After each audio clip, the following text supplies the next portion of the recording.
Hey everyone, welcome to Biblical Proportions, where we have Bible verse explained of the day.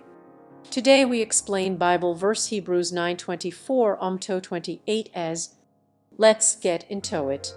Hebrews 9:24 to 28 as, 24 For Christ has entered, not into holy places made with hands, which are copies of the true things, but into heaven itself, now to appear in the presence of God on our behalf. 25 Nor was it to offer himself repeatedly, as priest enters the holy places every year with blood not his own. 26 For then he would have had to suffer repeatedly since the foundation of the world. But as it is, he has appeared monce for all at the end of the ages to put away sin by the sacrifice of himself. 27 And just as it is appointed for man to die once, and pafter that comes judgment. 28 So Christ, having been offered once to bear the sins of rmany, will appear a second time, not to deal with sin but to save those who are eagerly waiting for him.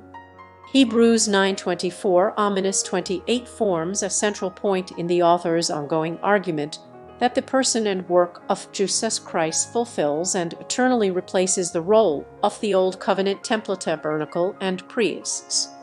In this text we find two main evidences showing how the priesthood of Christ is superior to the Levitical priesthood. First, Christ's priestly ministry takes place in the true holy place, of which the earthly temple was only a shadow, that is to say, in the unmediated presence of God himself. Hebrews 9:24 Second, Christ does not come offering ineffectual blood over and over again like the Levitical priests. Rather, he has put away the sin of his people forever by offering himself once and for all. 9:25 - 28 So, the Levitical priests ministered in a shadow and a copy of the reality, while Christ has appeared in the presence of God himself, and there intercedes and pleads the work of his cross on behalf of his people. And this is an awesome hope, because the pleading of the Son on our behalf is evidence that the Father's heart too is for us, since the Father and Son are one in purpose.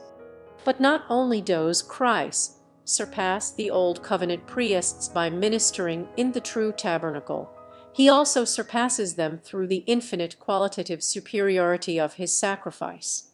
He does not have to make sacrifices over and over and over again, never fully purifying his people from all guilty consciences was the case in the Old Covenant.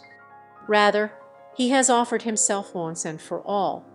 The death of Christ on the cross was final for all of his people in all times, past, present, and future. Any and all who trust in the grace of God in Christ, or, in an odd context, who trust in Yehu and his promises to redeem, will be saved. Finally, in verses 27 - 28, the author of Hebrews highlights the once-for-all nature of Christ's work by showing that another sacrifice for sins will never again be necessary. Instead, when Christ appears the second time, it will not be to deal with sins, but to save those who have incurred their hope in his once-for-all work on Calvary.